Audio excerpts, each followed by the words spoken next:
More than 7,000 began the WSOP main event journey 4 months ago, all vying for their place in poker history. The road to the final table is long and arduous, but 9 men made it to the last crossroads. And 2 days ago, the November 9 took their seats for the ride of their lives, but no one was prepared for the roller coaster that ensued.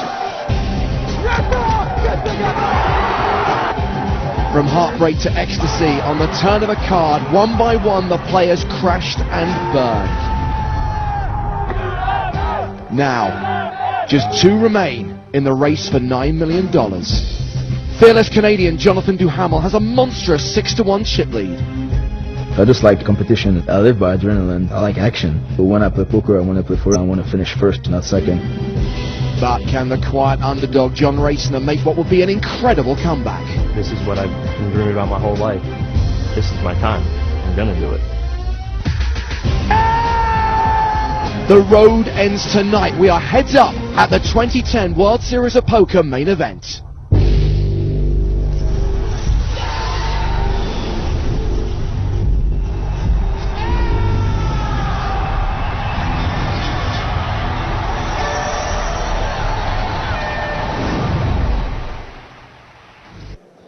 Hello and welcome to the Penn and Teller Theatre here at the Rio All-Suite Hotel and Casino in Las Vegas. It is part 2 of the main event final table. It's the heads-up duel between chip leader Jonathan Duhamel and the man with a big task ahead of him, John Raciner. A 6-1 chip deficit for Raciner, but as we know in No Limit Hold'em heads-up action, anything can happen. I'm James Hartigan, joined by Adam Schoenfeld. And Adam, we saw some replay action just before we came live here to the Rio. We saw the hand that really decided who was going to be playing here tonight. It was a hand that saw Joseph Chong shove, 6-bet shove, for nearly 90 million with ace-7 offsuit. I'm still stunned by that action, James. It was reminiscent of the World Series where John Benetti made a similar blunder.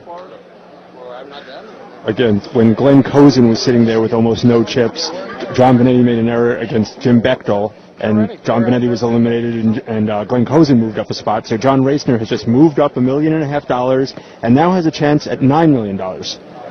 So Raciner has made it to the heads-up stage of the tournament, but it is David and Goliath in terms of chips as we head into the final section of this table.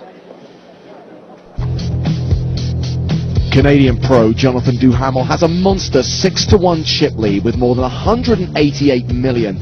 He is running good, he is fearless, and with that stack, he looks unstoppable. But will John Raciner's patience pay off? The young American has only 30 million, just 13% of the chips in play, but he's determined to win. Can he pull off what looks to be an impossible feat? So let's talk a little bit about the players, Adam. Let's start with Jonathan Duhamel. We know that he could become the first Canadian to win the World Series of Poker main event. He's been playing pro for about 2 years. Interestingly, he and John Raciner have a couple of strange things in common. The strangest being their superstition, their routines. We know for a fact that Jonathan Duhamel dubs his hoodie as lucky. He wore it every day in the summer. He wore it on Saturday when they played down from 9 to 2. Plus, he had this routine that he would follow on a daily basis. And Raciner was exactly the same. Listen to this. Wake up at 10 a.m., order room service, listen to a playlist from a friend, take the elevator. Even if the button's already pushed, he has to push it again. Drink a cranberry juice as soon as he reaches the lobby. That was John Raciner's routine on every day of the main event. You know, it's odd how people will rely on these obviously irrelevant superstitions and routines, but on the other hand... The 2010 World Series of Poker main event championship began 4 long months ago with 7,319 entrants. They came to the great city of Las Vegas, Nevada, and to the Rio from all over the world, from all corners of the globe, from 92 different nations. Now, each player paid $10,000 to pursue a dream. Each player was united by one single glittering goal, winning the 2010 World Poker Championship, a magnificent triumph symbolized by the most coveted prize in all of poker, the gold and diamond bracelet. And now, hundreds of thousands of poker hands later, the shattered dreams of 7,317 players lay buried on the ash heap of history. Now, only 2 dreams remain alive. 2 players, 2 dreams. But there can and will only be one winner. One single player who earns the right to forever be known as the 2010 World Poker Champion. Ladies and gentlemen, and poker fans all over the world, welcome to poker's biggest showdown, introducing the 2 WSOP Main Event Championship finalists.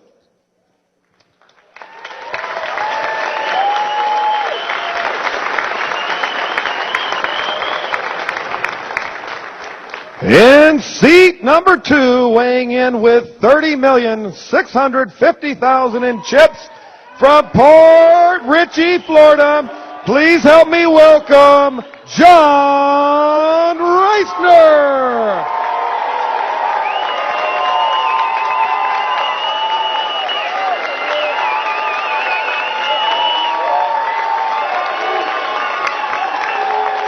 Now, Reisner is a 24-year-old professional poker player. He employed a consistently steady strategy to reach heads-up play. Reisner's task tonight is a formidable one. He enters the duel out-chipped by a 6-1 margin. But Reisner is determined and certainly talented enough to make the comeback of his life and become the new poker champion. Once again, ladies and gentlemen, give it up for John Reisner.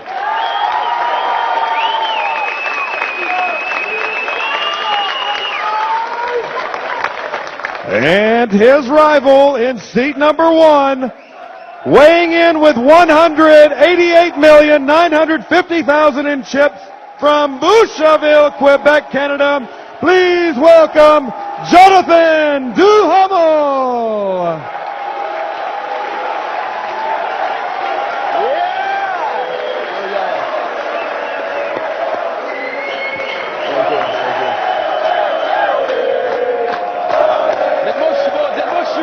Now, Duhamel, he's a 23-year-old professional poker player.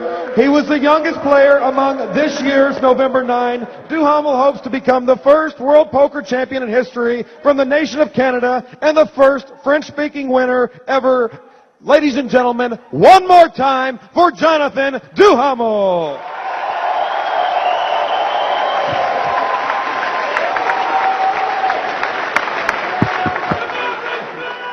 Now, this is the youngest heads-up match in World Series of Poker main event history. 2 would-be champions who have outlasted all of the rest. Tonight's second-place finisher will collect $5,545,955 in prize money. The winner will collect a whopping $8,944,310 for first place, the gold and diamond bracelet, and the title of undisputed world poker champion.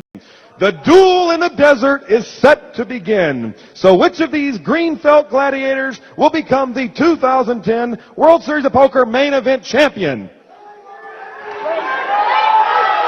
Will it be Reisner?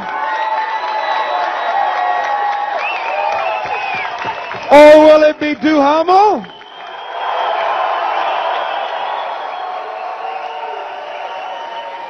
Well, let's find out. Ladies and gentlemen, once again, John Reisner and Jonathan Duhamel, the heads-up finalists for the 2010 World Poker Championship. Let's give it up.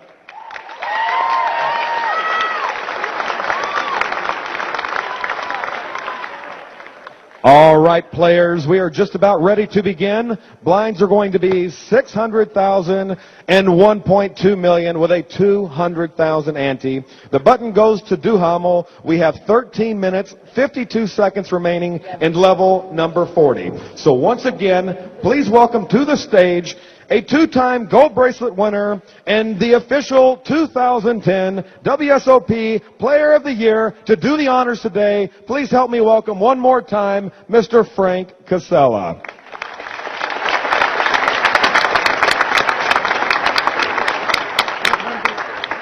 All righty, you guys look well rested. Slept like a baby, I'm sure.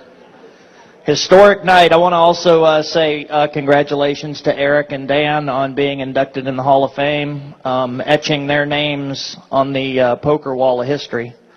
Tonight we're going to add one more name to that wall. It's either going to be John or Jonathan. And I want to say congratulations to both of y'all on making it to Heads Up 2010 World Series of Poker main event.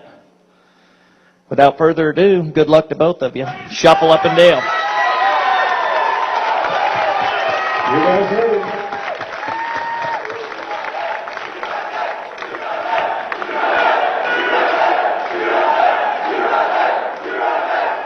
Well, let's get cards in the air. And Adam, before we were interrupted by tournament director Jack Apple, you were explaining about the strangeness of poker players who have these superstitions, who follow these routines.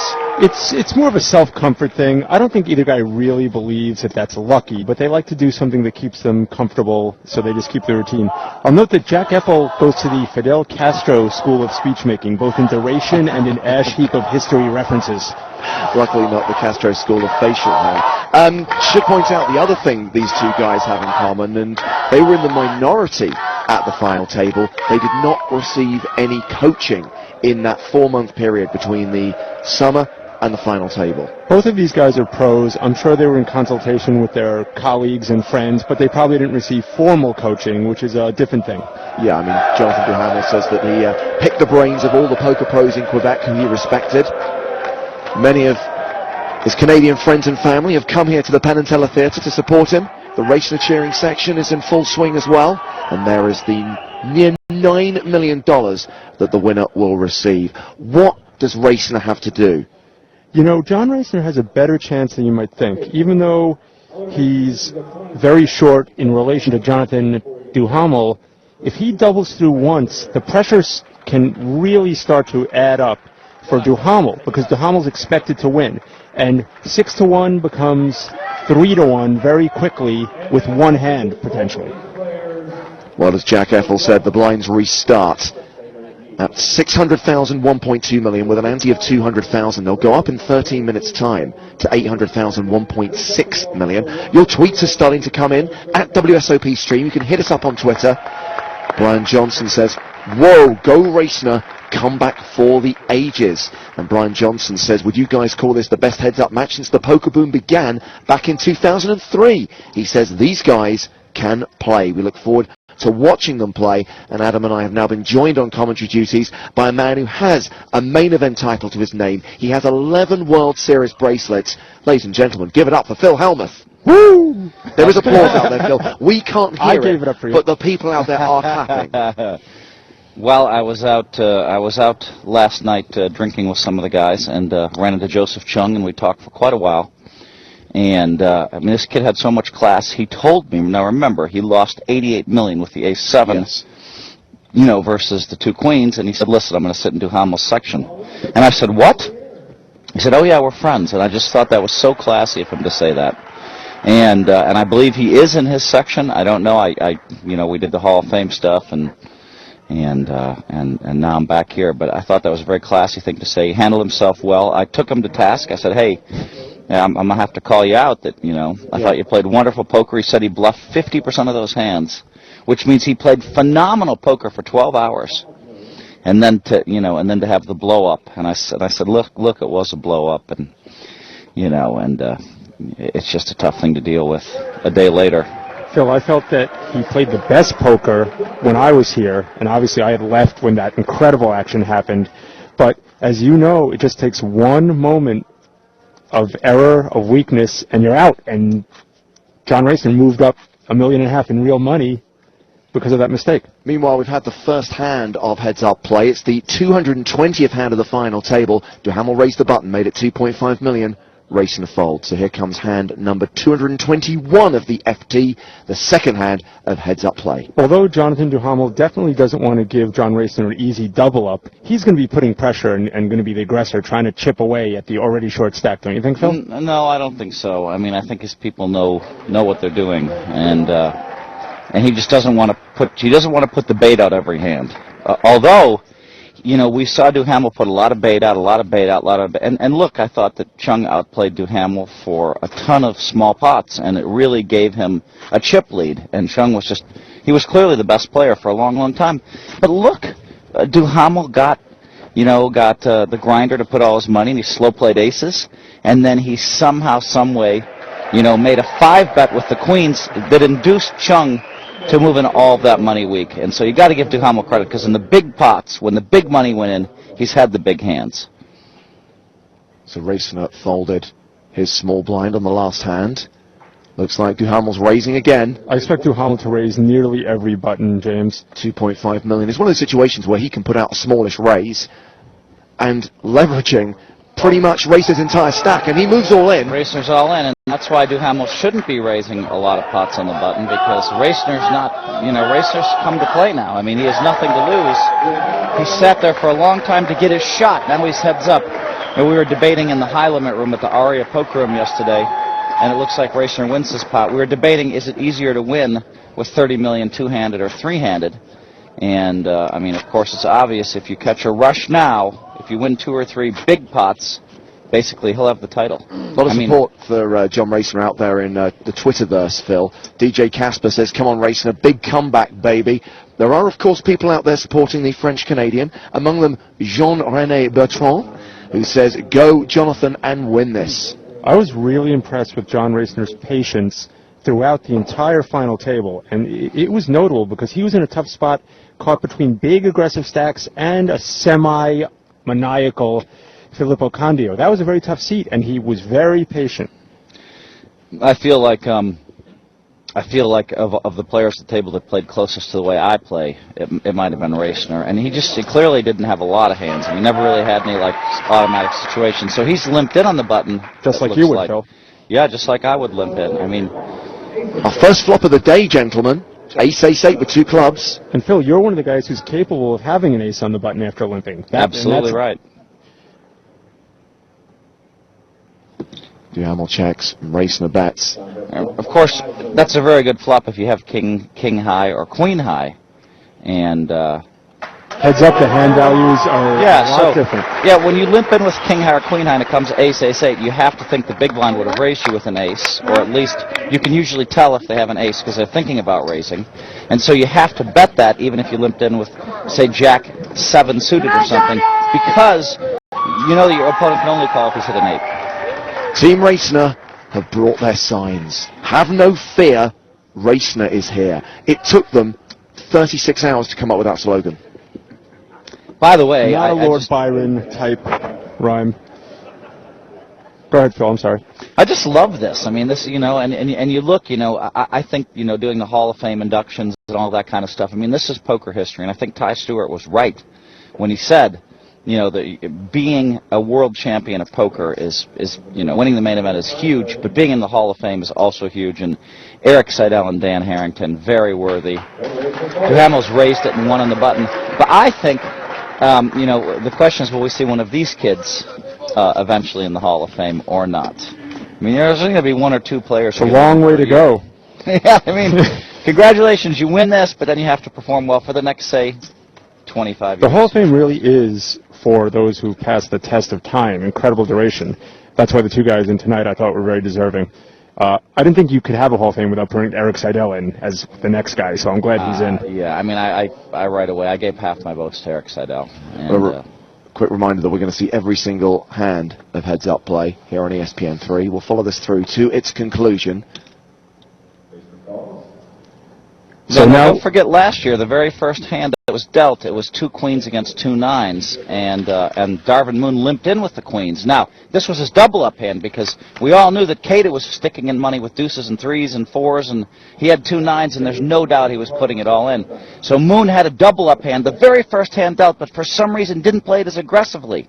Somehow tried to win a small pot, and he did win a small pot, but...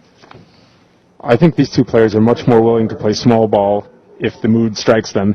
And we've already seen John Racner is playing a limp from the button style, and Jonathan Duhamel is playing a more aggressive button style, but they could push some chips back and forth for a while. Absolutely. Is our graphic matching the board? we have a 10 Jack Queen 8.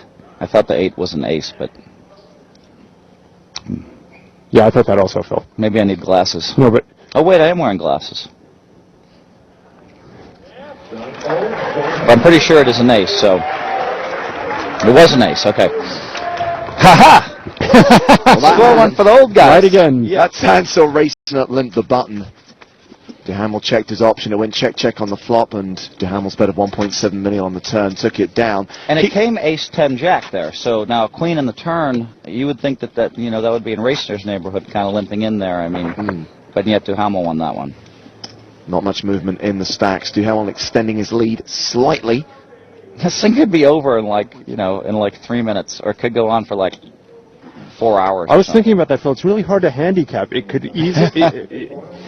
The odds would be on a shorter heads-up match, but if these guys want to push back and forth with small ball, we could be here for a while. Well, I mean, it's also a matter of semi-hand versus semi-hand. If you get a cooler hand under hand, it could be quick. I mean, it could be. What's Racner going to do when he has Ace Jack? He's probably going to have to push it. Ace 10. He might push with any ace. If Duhamel raises every button, then Racner's strategy becomes easier. By the way, Duhamel raised the button again. I think he has raised every button. Now, Racner has two options here. He knows if he assumes Duhamel's going to raise, he's devised a strategy for how to deal with that. And that includes re-raising, moving in, and occasionally taking a flop. And, Phil, the levels are going to go up in a short duration. I don't know the exact amount, but not too long, so that's another factor. Going to be about 5 or 6 minutes. For as long as we're with this, for as long as this heads-up battle goes on, we'll read out your questions and comments. Your questions for Phil Hellmuth and Adam Schoenfeld at WSOP Stream is our Twitter account. Anne-Marie Cruz tweets to say, looking forward to James Hartigan's sexy English accent, bringing the poker action. Woot. Freddie's a rather husky. When are you going to start using the English accent? Phil, between us, you and I have 5.5 bracelets on average.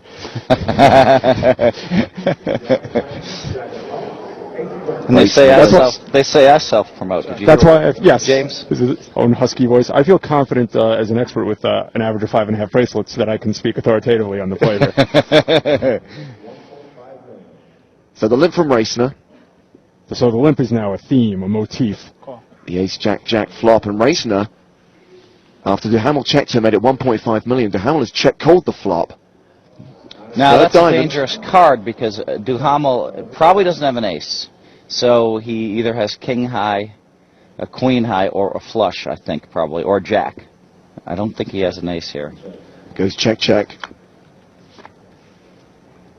So that's like a bet, You would think that Racner has a 10 by now, or Duhamel might have something here like a 10. He called on the flop everything that he could have called with hit. If he had a jack, he still has 3 jacks. If he had, queen 10 or king 10, he made a 10. If he had a flush draw, he made a flush. If he has a mid-pair, he's turned it into a bluff. But yeah, but remember, it was limp before the flop, so I think Racner did well to get away there. He probably had nothing, but... Right. In heads up, both guys usually have nothing. Yeah. Except when it's you versus Tom Dwan. Battle of the nothings. Quick question for you, Phil, from Rob Gussman. He says, have you ever come back from such a big deficit to win a major title? Many times. Many times. There's been times I'm down to 2 or 3 chips. I've been down to 300 chips when the blinds were 1 in 200, and fast forward to a few hours later, I have like 38,000 chip leader. That's happened at the World Phil's Series. style lends itself to having a short stack, but being there, and then, is that a fair statement? Well, and the other thing is, when you're the short stack, you can take advantage of the aggressive player. So in other words, if Duhamel's going to continue to be too... I just don't think it's in Duhamel's best interest to raise every button. He has to have a counter strategy, because if that stops working for him, if he starts losing chips doing it, he has to then start limping and doing some other stuff. This is interesting. Duhamel makes his standard opening raise from the button to 2.5 million, and Racner calls. We're going to see another flop.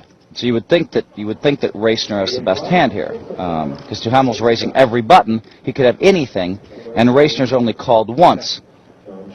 Ace 8-6 with 2 clubs. Racner checks, and Duhamel checks behind. Yeah, Duhamel's 9 of hearts on the turn. That's a little bit more in the range of what Racner might have here.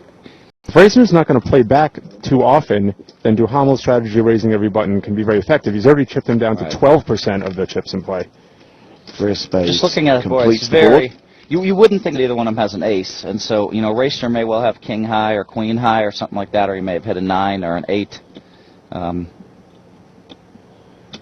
He's firing. He probably has a. I wonder if he has a 9.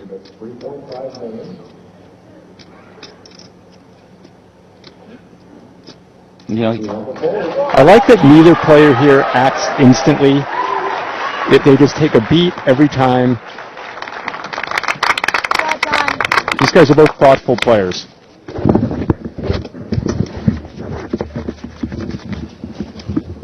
Racing's bet on the river, getting the job done. Still below where he started the day, though. 28.15 million plays 191.45 million. Sorry to laugh, but it is just a ridiculous stack size to announce. It's 191 million. Now that it's heads up, the atmosphere in the room has changed a little bit, and it's almost a quiet, nervous tension as opposed to the circus we had at the full final table. It's important to note that Duhamel raised, just say he won 4 hands in a row on the button by raising. He lost 1 back there, and that 1 back probably cost him, what does it cost him? Three of the ones that he won? So he's breaking even so far with this raising on the button strategy. Meanwhile, Racner continues to limp on the button. He just limped again. I like limping on the button in a heads-up match. Jack 9-3 with 2 spades. I like raising until the guy starts playing back at me, and I might have to adjust. Of course, I've never been heads up.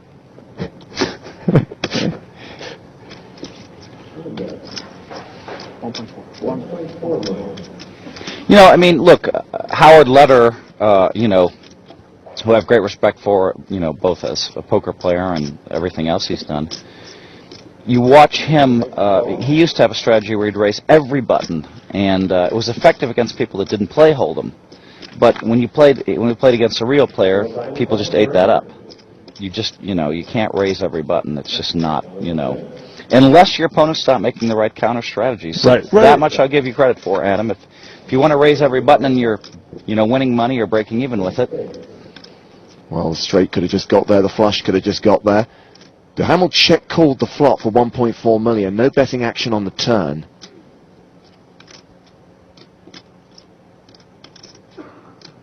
Looks like Duhamel is going to bet the river. It's 5.6 million in the middle. And he bets 2.8. He could easily have a 10 here.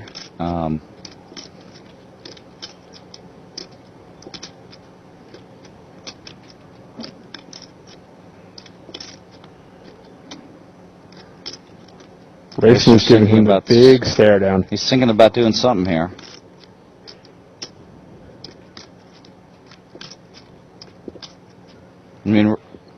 Racer might not have anything, and he's thinking about raising. He may have made a straight. He's thinking about raising. He may have made a flush, thinking about raising. Looks like he's counted, what, 6 million? Raise.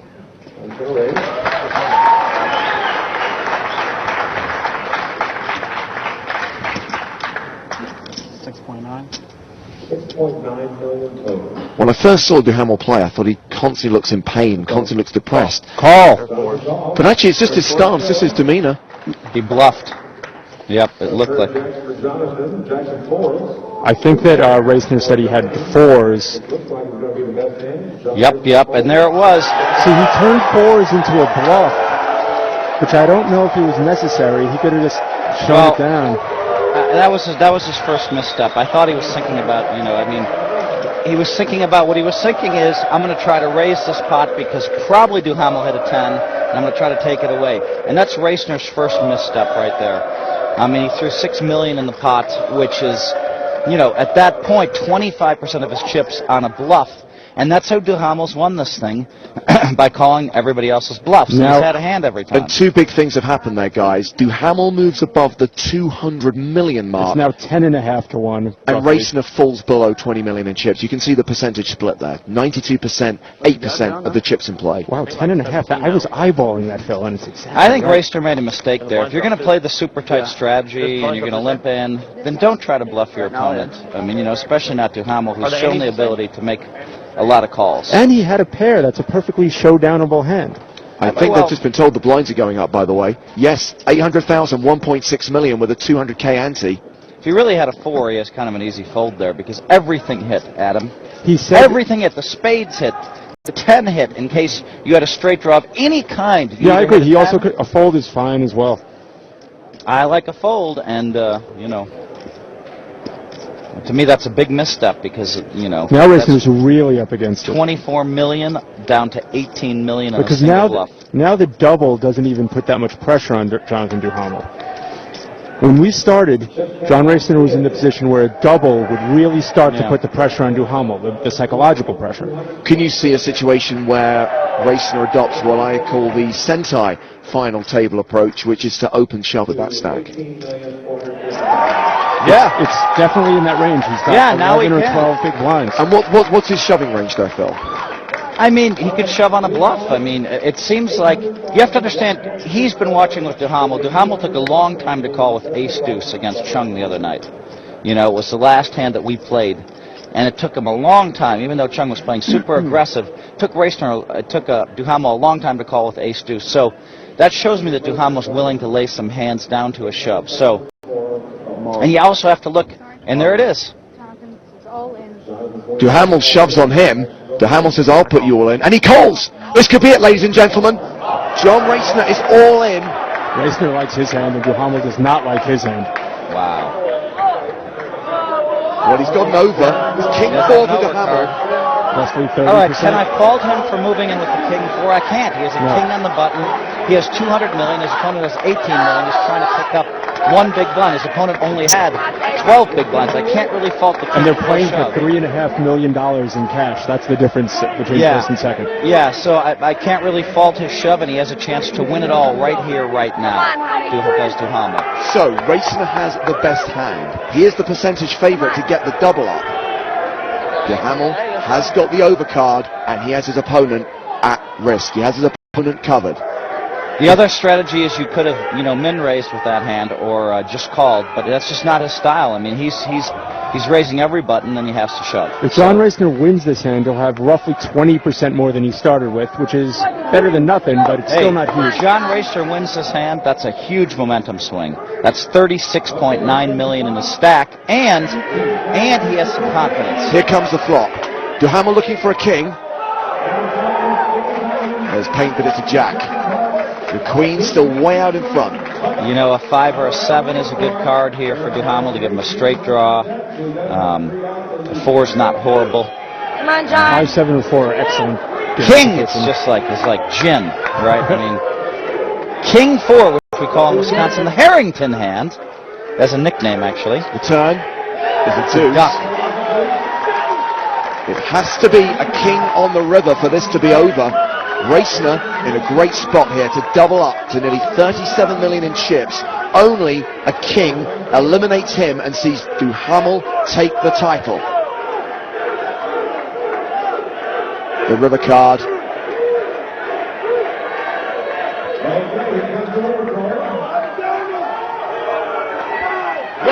Is a blank, and that will see Raciner double up with those queens. And there's my boy right behind him, Sam Chalhan, who's my coach. Basically, I've been on as a life coach, and it's amazing. He started life coaching Gavin Smith. Gavin won 2 tournaments right away. Almost everybody who's life coach just came and won a bunch of tournaments immediately. I think he gets you turned really positive, and of course Sam Chalhan, I think, gets 1 or 2% of whatever Raciner cashes for. So that's not bad because 1% is at least $40,000. So you probably don't remember this, but when I first met you, you had 9 bracelets, I think, and I remarked to either you or maybe you and Diego Cordovez that if I was your life coach, you'd have 20 already. That's not true, Adam. You're too negative. I see your coverage on the ESPN. It's like I'm supposed to lose. It's like, I'm so unlucky. What, me? You can't. Yeah, I've never said I'm unlucky in my life. Well, you seem a little negative on the coverage, so you've got to grant that, right? No, I think that's a mystery. I'm just steady. You got to have this positive, I can do it attitude. Luck is not my problem, Phil. It's the opposite of you. Skill is my problem. Well, see.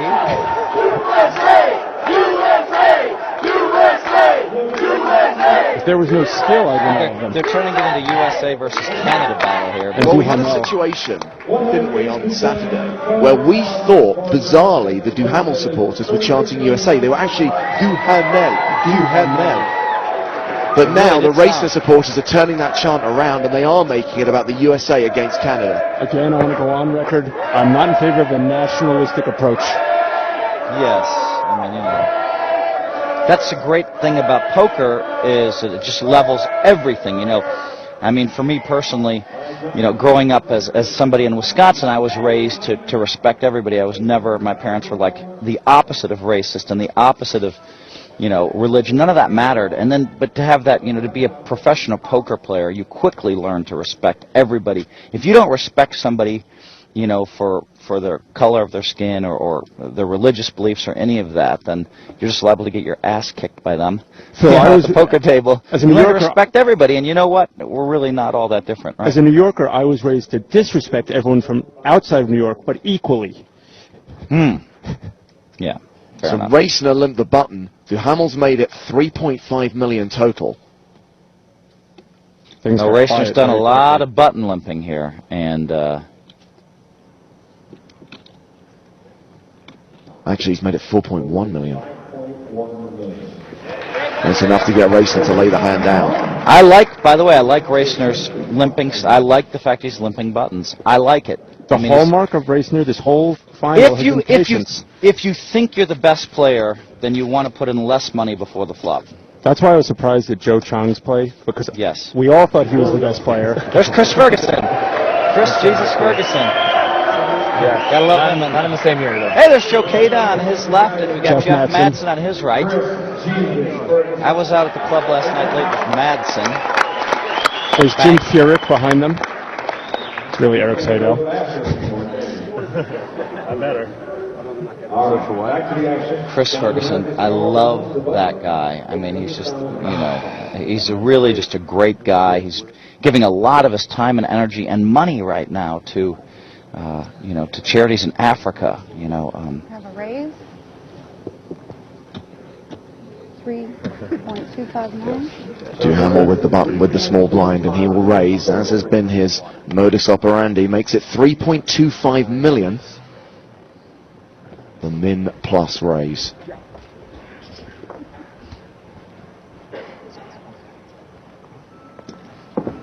now the only thing, here's the negative thing if you're raising every button, is when you do get called, in general, you're going to have a random hand, because you're raising every button, and your opponent's going to have a more of a loaded hand. In Your opponent general. does have to play out of position, which, So, in heads up, you can... well, let me finish my point, Sorry, Adam. Phil. I know you think you know something about Hold'em. Heads up. Ace 3 Jack, rainbow flop. I'm giving Adam some. I'm teasing him.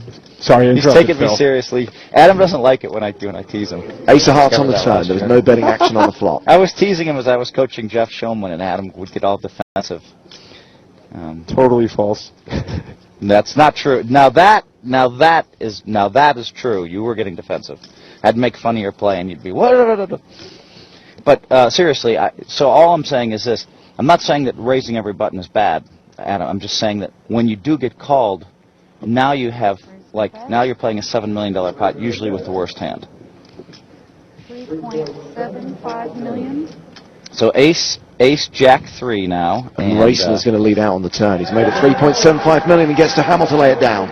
Well, there's your point exemplified, Phil. right, and if Duhamel's going to check, you know, almost every time where he's raised before the flop two, he's not even doing And that's C when, bets. and that's when heads up, you can take away the positional advantage. If you start check raising, that puts a Yeah. crimp in your opponent's position play. Yeah, so my only point was simply this. I'm giving poor Adam a lot of grief here. Oh, I love it, Phil. Good. But my point is this. If you're going to raise every button when you do get called, you're usually going to be in not very good shape. So, Now, of course, we're reading the tweets that the ESPN3 audience are sending to @WSOP stream as we see the money and the championship bracelet. We're also following these guys on Twitter. I can tell you that Raciner tweeted just before the final table heads-up battle began, "Thank you so much for your support, everyone. This has been a dream come true. Today is the day, and I'm ready for it." And about 3 hours ago, Duhamel tweeted, Final, heads up, dans 3 heures. Don't miss that. It's time, baby. It's time. So Racner limped in again here. Now, let me tell you something. Well, here's what we're talking about. Now, we're talking about jabbing versus knockout blows. Chung bloodied Duhamel. Boom, boom, boom, left, left, left, left, left. Just landed all the jabs, and Duhamel let him land jabs, let him land jabs, let him land jabs, let him jabs. And then once basically Chung got to the position where he felt like he could just land any blow, that's when Duhamel raised his right hand way back, and boom, he landed the knockout blow against Chung. So what do I anticipate here? Duhamel seems to be the one who's going to make all these little jabs. And to carry out that analogy, Phil, when you're jabbing and totally controlling your opponent, there's no need to take a huge haymaker swing that leaves you vulnerable. Completely. And that's, again, to go back to the Chung thing, he just played magnificent poker. And because he read people so well, this is a kid we might see over and over for years to come. Right? Now, Duhamel didn't quite maybe have the reads on the players that Chung had. But again, he was smart enough. He let Chung outplay him, he let Chung outplay him, he let Chung outplay him, and boom! And sometimes when I'm not reading well, I let someone outplay me and let them have the illusion they can win every pot, and then boom! The money's in, ace-7 versus queens. This is hand 234 of the final table. We began the heads-up battle at hand number 220. And it looks like Duhamel is changing his strategy. He's just limped the button here. Well, Duhamel realized that, raising the button, every hand is just not the way to play against Racner. That, if you want to play against an amateur poker player, raise every button, okay? But when you start playing against skilled players, it's just not the right play. Well, you still may see him raise a lot of buttons, but every one might be slightly excessive. It's interesting, though, he was able to limp in with the aces. This is the first limp. He raised every button. So is a limp a sign of strength with Duhamel? That's the question. And that's what John Racing is trying to figure out right now. He check calls the flop. 1.7 million apiece. King 5-3 on the flop with 2 diamonds. The 10 of diamonds on the turn. And a few oohs from the crowd.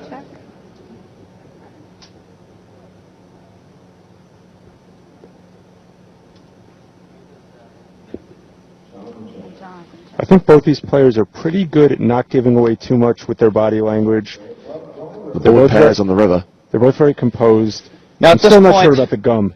If Racner had a 5, he still has 5s. If he had a 3, he made trips. If he had a king, he has a strong hand, a flush.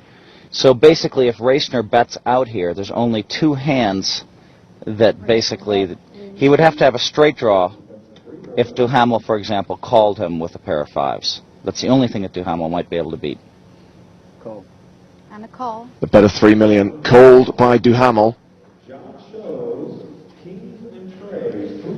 And there's the king. Well played. And that pot's 13 million chips. And that's Racner's playing like a textbook. This is the way I like to play heads up. You take the free flop, you flop top pair, you check call just in case your opponent has king queen. You don't have to go broke, but you're still going to lose a lot of chips. But also in case he has nothing, right? And then you're just collecting, you can bluff catch. 10 of diamonds was not the greatest card. I'm sure that Racner would have check called if there would have been a bet. And then the 3 was not the best card for Racner, but of course he had to bet it, and well played. Well, here's an interesting fact. One of Racner's most vocal supporters is boxing star Antonio Tarver. You guys were just doing the boxing analogy a moment ago. Question on Twitter, at WSOP Stream, if you want to send us a message. Peter Francis, do you think the crowd makes a difference in poker? Can it be like the 12th man in a football game? I think these guys right now are so focused. I saw one time in my life where the crowd made a difference. Eric Seidel was playing somebody heads up for a bracelet and limit hold'em, and it was like 20 of these guys shouting and drinking, and just Eric just sitting there by himself, and I just felt like it was unfair. So I went up to Eric and I actually engaged and bet because I felt like it was completely out of line on him. You wouldn't see that happen today, but this was 10 years ago, 15 years ago. And so if everybody's just, it can affect you, but I don't think as much in the modern era. Right, back then it was more personal and people weren't used to the crowds. Exactly. Now it's become more accepted for there to be sporting event atmosphere. Racner limped in again. Yeah, just to and recap the action. Check. There has been no betting up until this river card was dealt. That's $2 million. That's $2 million on the river. Jonathan Jonathan Call. called. And Racner's river bet is called. Like a pair of fours. How about 7s and 4s Seven with the queen fours. versus 7s and 4s with a And the king kicker is going to play 7s and 4s. So Now, okay, see, now I think to me Racner made just a little mistake there. He flopped a straight draw. He limped in with 4-6 of spades, fine. Now it came 3-7-7, check, he checked, fine. Now the queen came off. Now Duhamel checked again here. Racner should have put up $2-3 million bet here because he doesn't have anything, and it's just, he has a straight draw, and it's just, I think he should have bet it. But at least, and I think his bet on the river was just fine, by the way. I mean, he hit a 4, he had to bet it. I would like to have seen Racner bet the turn, that's what I'm saying. Jonathan will be first. Duhamel with the button. Duhamel played it well. He hit his 4 with a king kicker and checked on the river. Pretty much that's the nuts at this point in the hand. Jonathan raises. Duhamel's gone back to raising his button. Well, Duhamel's move of limping in didn't work. He's raised every button. He limped in and he didn't work for him. He lost a lot of chips when Racner won with king 4. So he's back to, you know what, I'm just going to keep the heat on him. I'm going to keep up this strategy. Well, obviously, there's a few people watching this live feed on ESPN3 who possibly weren't watching us play down from 9 to 2 on Saturday. A few questions coming on Twitter saying, why no pocket cam? The simple answer is because these guys are playing right now. We can't give out information which could slightly, affect the outcome of the action at this final table. I mean, the difference in prize money is huge, Adam. $3.5 million is what these guys are playing for. Plus the bracelet. In these days of instant communication, I mean, something that I say could be twittered and boom, a message could be given away. That's in fact why I asked both these guys after the event. I said, hey, can you give me 5-10 minutes each before you play? And of course, Phil, of course, we love you or whatever, which was nice. And do you think they meant it? Maybe. But anyway... why did you want 5 or 10 minutes with them? Wanted to talk to them just to find out what their strategy is. And then I realized that, you know what? If I can't really tell the world what they're doing anyway. And it is 3.5 million more. So basically, if I start saying that Racner's going to do this, Duhamel's going to do that, one of them could, get that message very quickly. Wow, look at this. Racner limped in and Duhamel raised from the big blind. Now, Duhamel's been pretty, he hasn't really raised much when Racner's limped in. I think that's the first time, maybe. Maybe the second time. And a lot of times, if in a heads-up, if an opponent is limping a lot, you might want to throw out a few raises there just to get them uncomfortable. You know what's interesting right here, right now, Adam, is that we have Duhamel right now, and it seems like he's won every pot. It just seems like he's won every pot. He's raised and raised and raised. And I bet if you look at the stats, he's won the majority of the pots. Oh, he definitely has. And yet, Racner's moved up in chips. So I played lots of heads-up matches where guys beat me. I don't care. You can take that, take that, take that, take that. But the more you keep putting your foot out there, and the more you keep taking my money, eventually I'm going to have a little bear trap waiting, and you're going to put your foot in that trap. I understand that, Phil, but I will note that Duhamel is now chipped back at the over 40 million chips that Racner had accumulated. Well, this sees Duhamel limp the button, Racner check his option, and a flop of King Queen 6, a rainbow flop. Racner checks and Duhamel bets. 1.8. Just over a min bet, 1.8 million. Now, does that min bet say, I don't want to get check raised again like I did last time?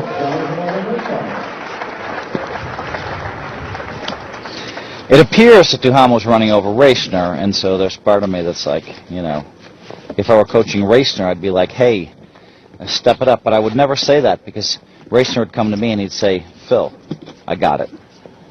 That's my strategy. I'm going to make it look like he's running me over. But guess what? There's going to be a $60 million pot, a $50 million pot where he's drawn dead soon. You have these detailed fantasy conversations. I'm not saying they're wrong. That's what I do. I'm an analyst, and no one's been in more heads-up matches on me, especially in television. So this is what I do, Adam. That's what I do. You make the magic happen. It's who I am. So I know. I mean, I know what they're both thinking. It's not, for me, it's like, like if I'd won, like if I'm Jack Nicklaus on the golf tour, where I'd won 18 majors. I know what these guys are thinking when they're trying to hit these shots. So Racing limps, DeHamel checks.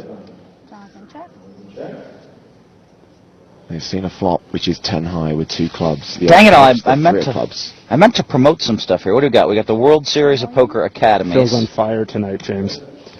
The World Series of Poker Academies might not necessarily be the best spot. Wow, James, you don't like promotion? Really? This dead moments. That's the magic of live broadcasting for you. Wait for the dead moments, and then you come in with your promotion. We've got action here, people. Racing's bet and DeHamel's called. How much are they paying me for this commentary? 4 diamonds. I wonder if we are on the same rate, Phil. We're getting the same rate, all right.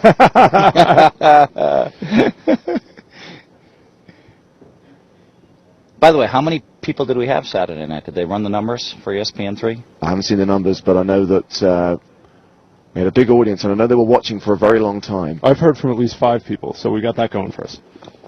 That's 6 million. Okay, our viewers well, here we go. So, Raciner bet $2 million on the flop. DeHamel called. A 4 of diamonds came off. Raciner bet $6 million. Actions on DeHamel.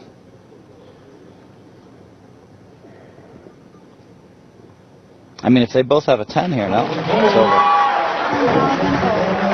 And there you go. So, and that's what Raciner's counting on. You can take all the small pots, but when there's 6-8 million in there, I'm going to have the hand, or I'm going to have the bet.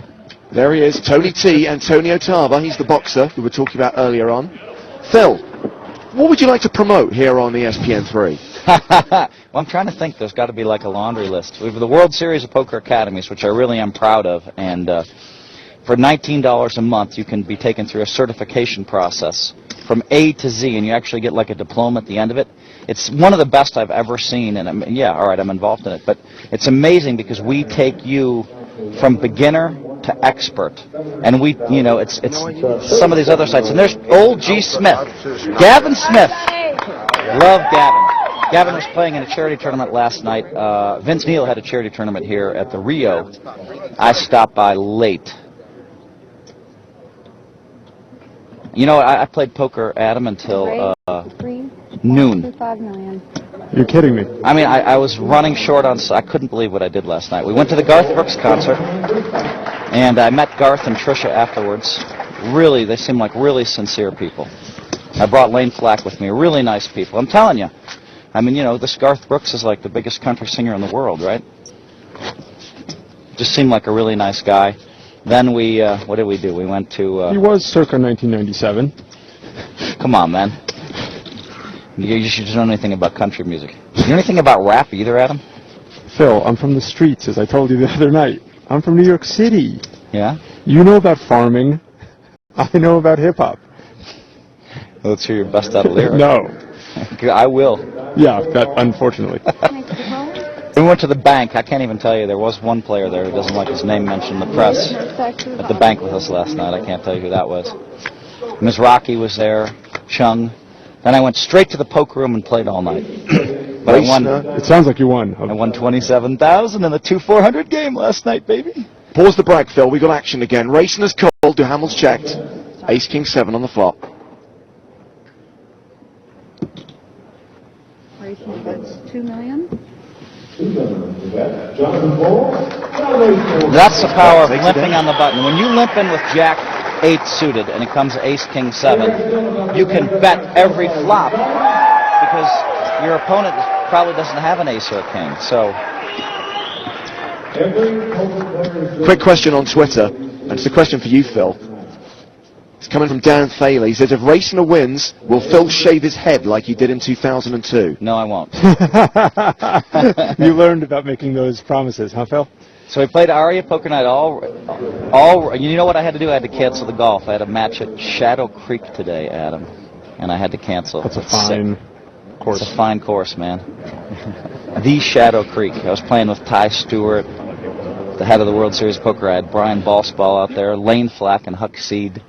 We probably weren't going to play for a lot of money. A raise. Here comes Duhamel. 3.25 million.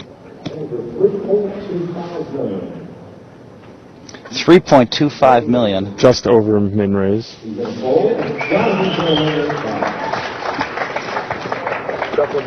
Raciner sticking to his guns. I tell you something. I mean, here's the thing, Adam. At some point, he's going to have to change strategies, but not yet.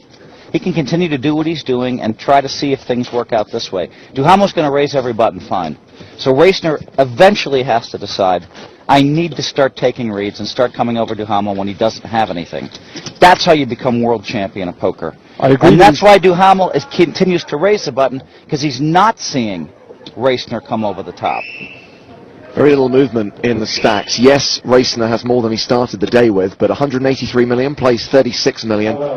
Still an uphill task for John Raciner. Frank Casella introduced the action. The World Series of Poker Player of the Year did the shuffle up and deal, and he's just tweeted, these guys are playing super solid, no big fireworks. They both feel the gravity of the moment. Phil, if Raciner limps the button and Jonathan Duhamel raises from the big blind, then Raciner can get away if he wants. If he has a hand, he can trap. If Duhamel raises the button and Raciner re-raises from the big blind, with these stacks before the levels go up, I think he can still even get away in that situation if he wants to start playing back a little bit. Yes, that's what I'm saying. So yeah, if he comes in for 3.5 million and Raciner makes a more of a modern era raise, say there's 7 million in the pot Right. after he calls 3.5, he could raise 4 million more or 4.5 million more, basically putting 8 million of his chips at risk, and then fold if Duhamel moves all If in. he has to, yeah. And that's a strategy that Chung used effectively against Duhamel, is coming over the top, winning some smaller pots. And so, but Raciner, decided, look, I'm just going to stick to the super tight strategy. Now, I've been in Raciner's shoes lots of times, and I've played exactly like he's playing, where I'm just letting it go, just waiting for something to change. Whether it's momentum, whether you suddenly have a good read on someone, whether the patterns in their play suddenly make sense to you. And that's what you wait for. Now, I do know this. When Raciner has 70 million, if he has 70 million, or 100 million, or whatever it could end up being, he's going to change tactics against Duhamel. Right now, he's it seems like he's waiting for a real hand before he re-raises. All in. And here we go, all in. Duhamel made it 3.5 million. So you wouldn't think that's a bluff, because Duhamel opened the button for 3.5 million, Raciner's all in, but you wouldn't think it's a bluff. It is a huge over-raise.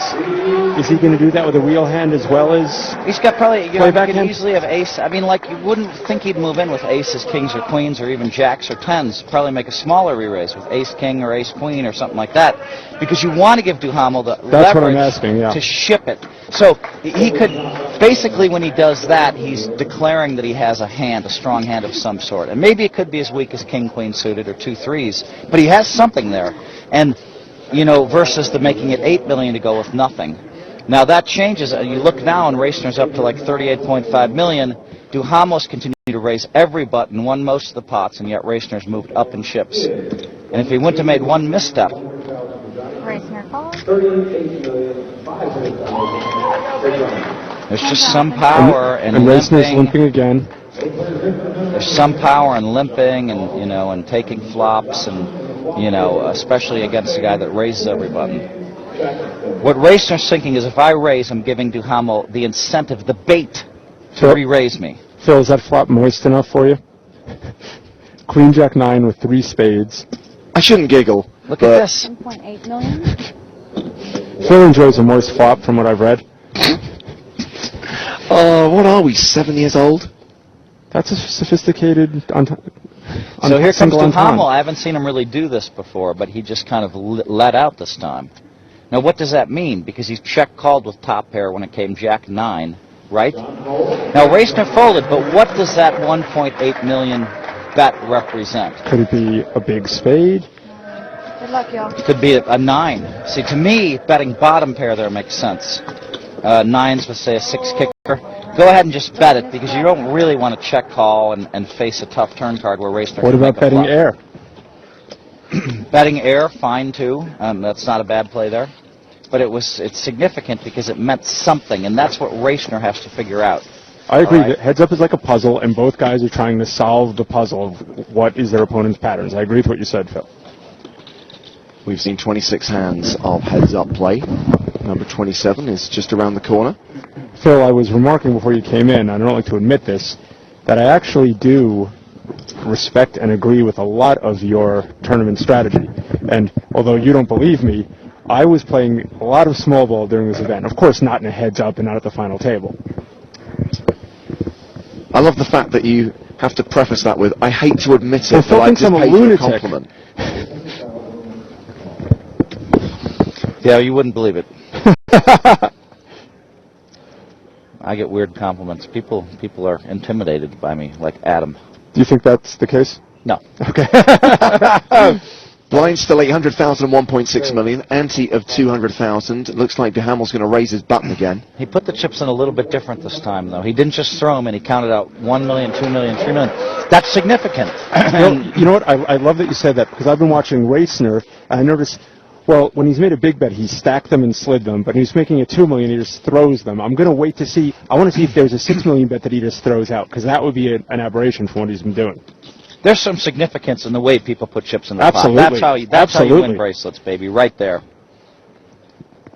I was surprised at the level and number of physical tells I was able to observe while playing in the main event. It's not just, Adam, it becomes and when we're watching on camera, it's crazy. I watched a tournament once where they were playing heads up, and I knew every time when they were weak or strong. It's so much easier to see it on the monitor than when you're actually there and you have all these other considerations.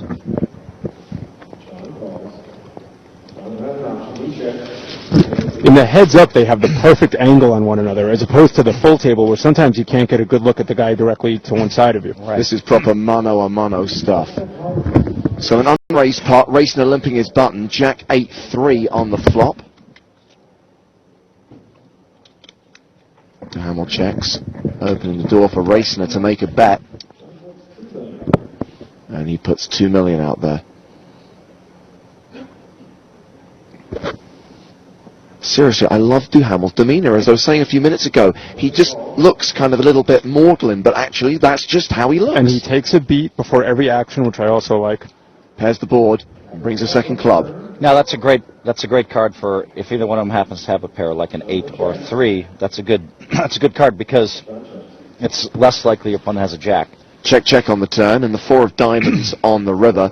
So check call by Duhamel for 2 million on the flop. No betting action on the turn. Now you would think that Duhamel on the river here would bet an 8, a jack, or maybe even a busted straight draw. He had the 3. By the way, I want you to notice this, people at home. This is very significant here. Racner limped into the pot, and Duhamel checked behind him with an ace. And we're back to where we were 28 hands ago. 188.5 million plays 31 million. So Duhamel's just not being... Now, Racner noticed that. Racner said, all right, look, now that might encourage more limping from Racner because he can limp at will knowing Duhamel's not going to raise with an ace. That's one way to look at it. You can limp more because you know that Duhamel's... But he has also tied Duhamel's hands. He's tied Duhamel's hands behind his back as far as raising from the big blind. Number 1, you're out of position. Number 2, Racner never raises. So you know he's going to limp in with aces eventually, just like he'll limp in with 3-4 suited. But Duhamel might be mixing it up where he raises sometimes from the big blind with an ace and sometimes he doesn't. In fact, I'm sure that he's not doing the same thing every time. Well, he's going to raise the button this time. And it's his standard opening, min plus raise, 3.25 million. Duhamel looked a little weaker here. Let's see if Racner picks up on it. That watch is so bling. The hands are very important. I love this shot. I bet, you know what, I'd like to see the whole card, because I don't think Duhamel... See, now, if I were in Racner's shoes, I can't make that happen, by the way, Phil. I can't bring you that information. I would have re-raced right there. That time, Duhamel just looked weak to me. I would have popped it up. And that re-raise is a test to see if your read's right. You can find out all Exactly. that. And if it's not right, then you lost some chips. And if you make a successful re-raise there, you pick up his $3.5 million plus your $1.2 million. Now you have another like $5 million in front of you. So you'd be at $34 million with a successful play there. And he sent a message to Duhamel, you can't just raise at will here on the button. So, that's something that I would have tried to do. I would have put in $8 million trying to win that pot. And look, and if Racner doesn't eventually start making some moves, I'm a proponent of his strategy, but at some point you have to make some moves. Maybe he's waiting until he picks up a hand. Racner's going to raise the button here. And that time he took a little more time contemplating that raise. It was the 30th hand of heads-up play. So that's significant, and it's, I believe, Racner's first raise on the button. Looks like Duhamel has something here. I'm on. All in. And he's moved all in, yep. So the very first time Racner raised, he's unlucky to run into Duhamel, who I believe has something. Racner being asked to put his tournament on the line for the second time today. He doubled up the first time.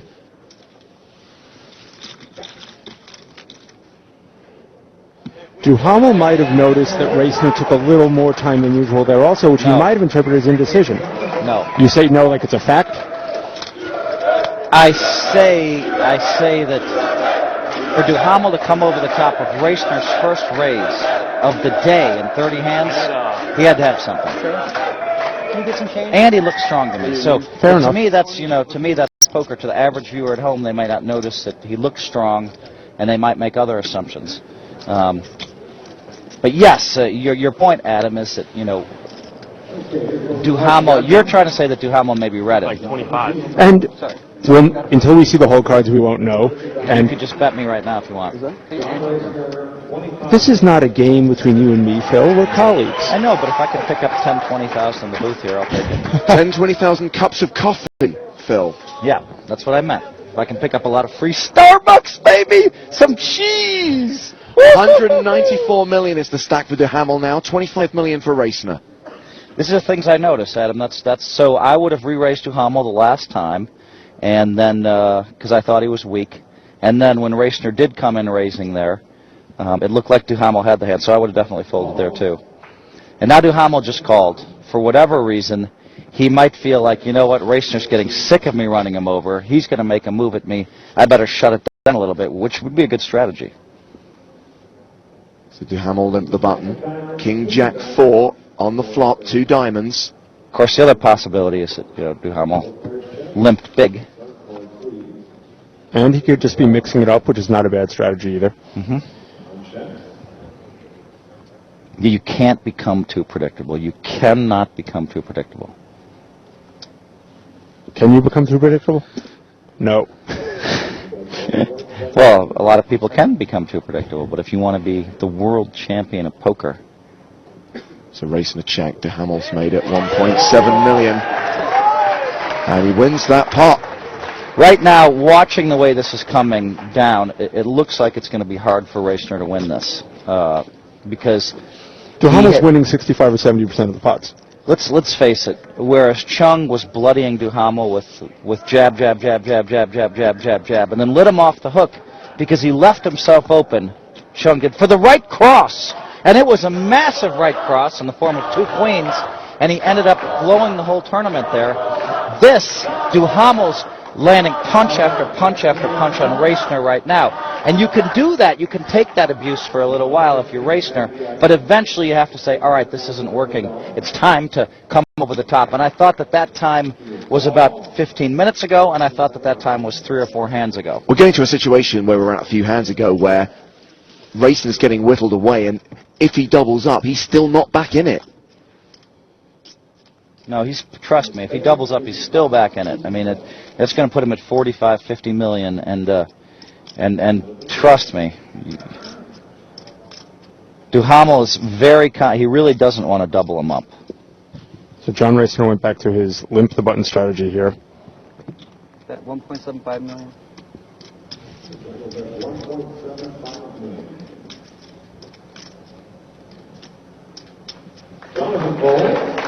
That one will go to Raciner. Mike Mattisau has just tweeted. He says these guys are playing great. Really like Raciner's chances. Well, you see, Mike Mattisau and I have discussed a lot of poker in the past. We used to kind of, I taught him a few things. Strangely, in his book, he says he taught me a few things, which is pretty funny. But, Mikey the Mouth, we love you, and I know what Mike's thinking. Raciner has the patience. But looking at it close up like we are on the monitor, watching every single hand, it seems like Raciner has to get on his horse eventually. Will be first, 800,000 to call. He will call. Duhamel, good strat. You know what? Give Duhamel credit. That's the second limp in a row. I think he's decided that I can't put bait out there anymore because Raciner is going to get desperate. Let me just play small ball with him for a little while here. And then he may shift back, which keep him moving. Check 8-9 on the flop, by the way, with 2 diamonds. To be honest, I have to believe Raciner's been pretty card dead too. I mean, King of diamonds on the turn. No betting action on the flop. Raciner checks a second time, and Duhamel checks behind. Ace of hearts completes the board.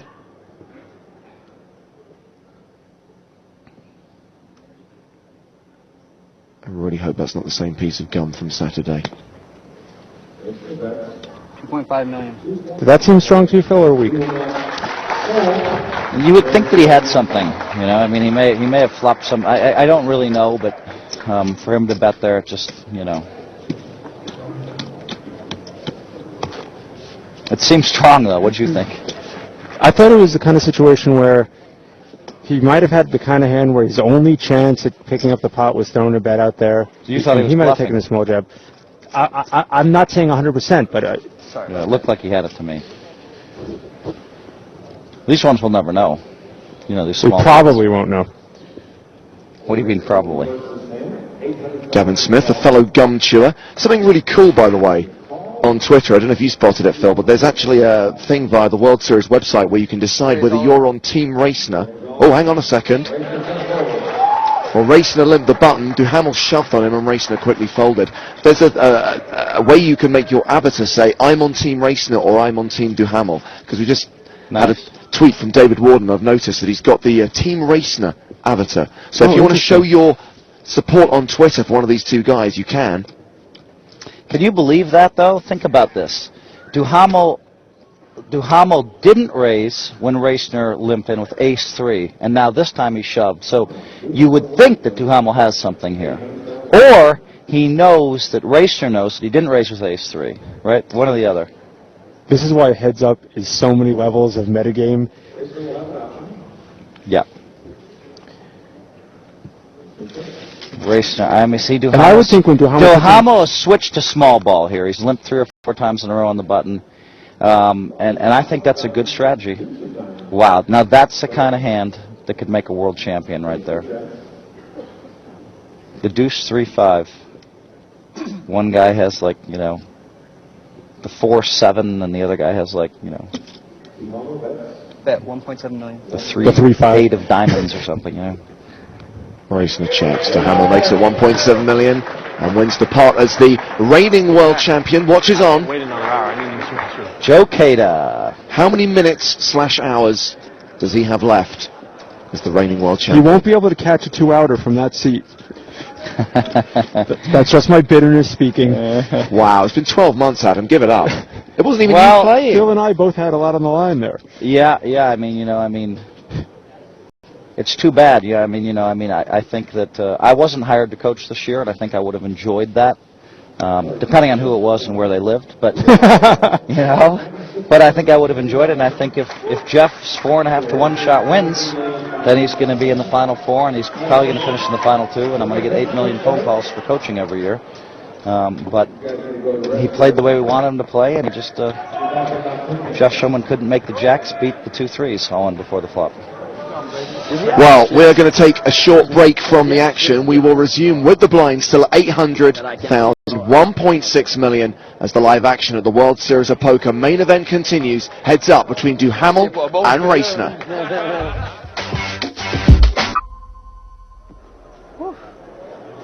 Welcome back to the final table of the 2010 World Series of Poker main event. It is the heads-up segment of the final table. The final two facing off for the title, the bracelet, and the better part of $9 million.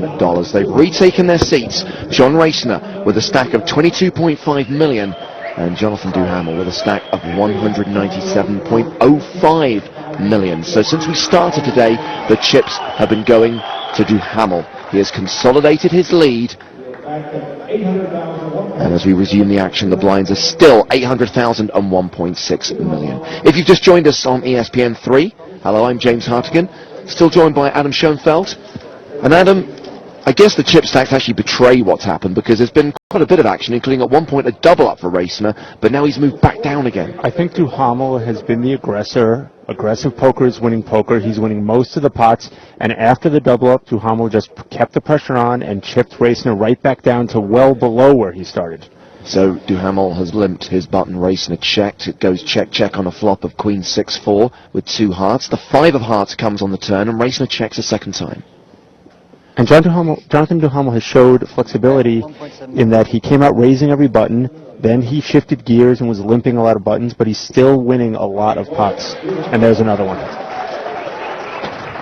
Duhamel closing in on that 200 million mark again with a stack of 198.85 million. Raciner about to drop below 20 million in chips. It looks to roughly 12 big blinds, 13 big blinds for John Raciner. It may be open shove time soon.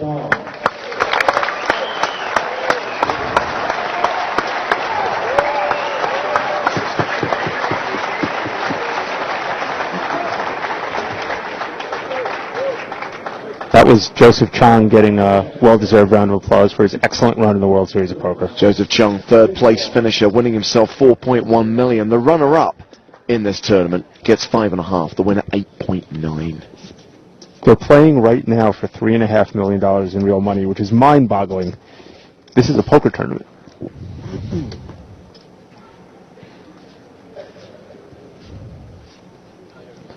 This is hand number 257 of the final table. Heads up began at hand 220.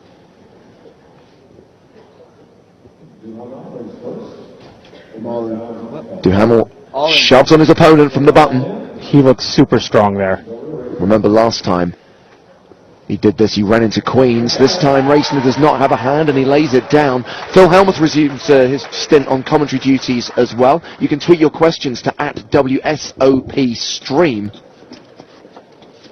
As Duhamel wins that pot and gets his stack up to 201 million. Adam's going to step out for a while. Phil, you're going to stay here and continue to analyse this heads-up action. I'm very pleased that the man we just saw on the stage get a round of applause is going to join us for some guest commentary. It is third place finisher in the World Series of Poker 2010 main event, Joseph Chong. Joseph, we're very pleased to have you here.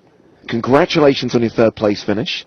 Thank you. A great result, a great score. And I understand that you are today part of Team Duhamel. You're supporting Jonathan. You're supporting the Canadian. Oh, listen, let me tell this story better. Oh, there's an all-in. Okay, so Raciner limped in and Duhamel moved all in again. He's got him down to 18 million here. Listen, I have to say this about Joseph Chong. Last night I ran into him. We were at the bank having a few drinks, and he told me, he said, "Hey, Phil." And I said, "Hey, Joe, how's it going?" We talked a little bit about the hand, and then he said, "Hey," I said, "what are you going to do for the main event?" He said, "Oh, I'm going to sit in Duhamel's section." And I thought, what a tremendous amount of class he had.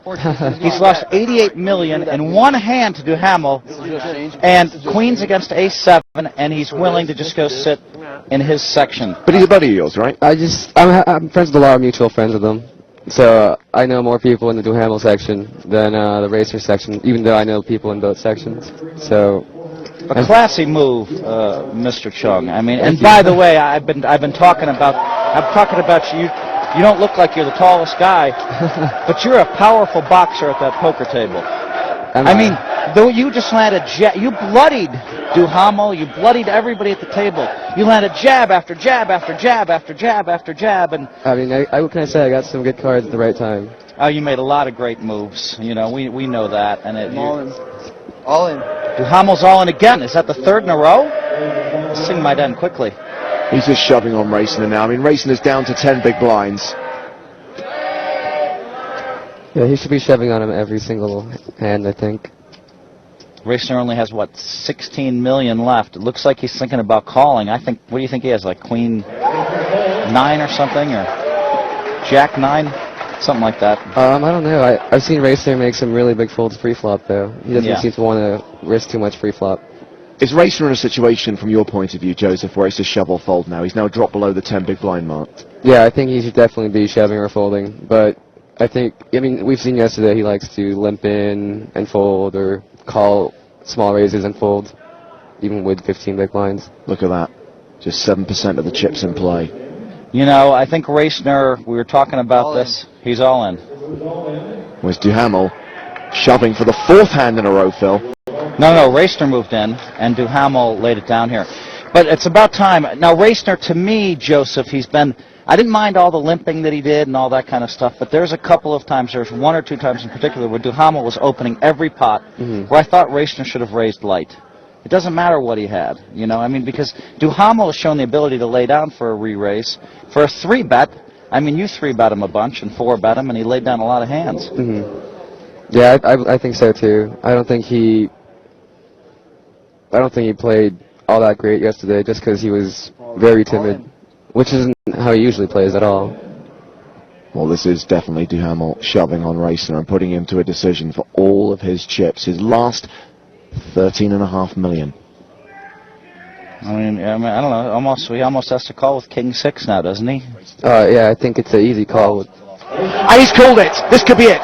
Raciner all in and at risk for the second time tonight. Last time he got the double up. Queens against King 4. This time Duhamel has Ace Jack against the King 8 of Raciner. Duhamel's ahead. I wasn't trying to call his hand when I said King 6. I just It was close there. see, that's the difference. I would have called with King 8 suited personally. So maybe not with King 3. Duhamel 6-4 favourite here to clinch the title, take the bracelet and the $9 million in prize money. Raciner does have 2 live cards though. Even if he loses this hand,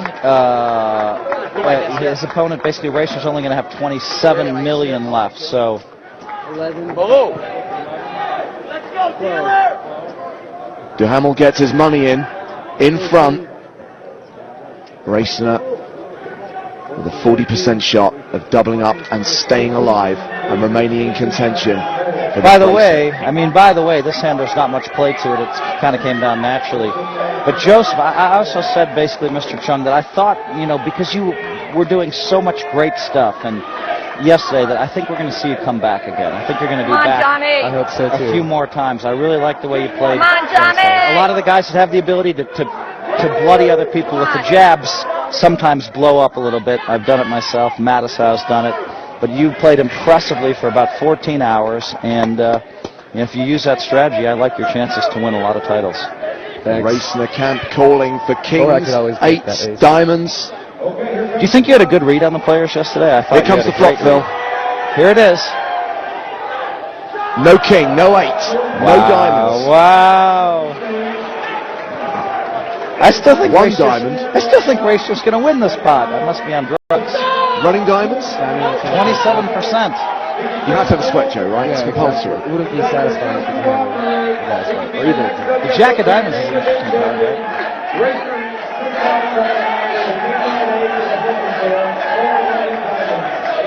Duhamel on the verge of victory. Raciner needing to hit on the turn or river to survive. This is the biggest moment in poker in 2011. It's a 6. Oh my God. 86% chance to become the world champion of poker. Wow. If it is not a king or an 8 on the river, Jonathan Duhamel has won the 2010 World Series of Poker main event. Raciner needs that card on the river to survive. Raciner on the verge of defeat. Duhamel, will he clinch it on the river? It's a blank. Duhamel's done it. Raciner's the runner-up, and Duhamel is the first Canadian ever to win the World Series of Poker main event. Listen, I watched this for 2 days. We've been watching this. for many, many, many weeks, people have been watching this coverage on ESPN, and Duhamel has to be said at the end, when it really mattered, he showed up with the pocket queens, the pocket aces, and here the ace jack, and you have to give him credit. He did. Chung might have beat him up a little bit yesterday, but at the end, he came out standing because he hung in there and was able to get it all in. And I imagine in a great spot. With that, Joseph, a worthy champion. Jonathan Duhamel will collect $8.944 million. He will receive the championship bracelet. He is the main event champion. This man, John Racner, finishes second for $5.5 million. NHGG. Duhamel gets the victory and shakes the hand of his opponents. Wow, it's so exciting! Oh my, what a night! I mean, you know, I love this is poker history. You know, if you love poker, you have to love these Hall of Fame inductees. You have to love this atmosphere. You have to love the whole scene, the whole scenario, because this is what poker is all about. And of course, Phil, this final table has been played down over 2 days, Saturday and today. Don't forget, tomorrow night on ESPN at 10 Eastern, you can watch the 2-hour final table show, complete with this heads-up battle with cards up coverage. Well, I'd like to thank everyone who's made this happen. I'd like to thank everyone who's watched our live coverage on ESPN3. My thanks to Phil Helmuth. Joseph Chung would have been great to chat to you for longer, but that's the nature of heads-up play. It can end at any time. Exactly. But thank you for stopping by. Obviously, my thanks to Adam Schoenfeld. To everyone who joined me on commentary duties on Saturday, Phil again, Adam Schoenfeld, Gavin Griffin, John Aguiar, Bernard Lee. Thank you to everyone who tweeted at WSOP Stream. We have had an amazing time here at the Rio, but that is it from the 2010 World Series of Poker main event. Duhamel is the champion! Ole, ole, ole.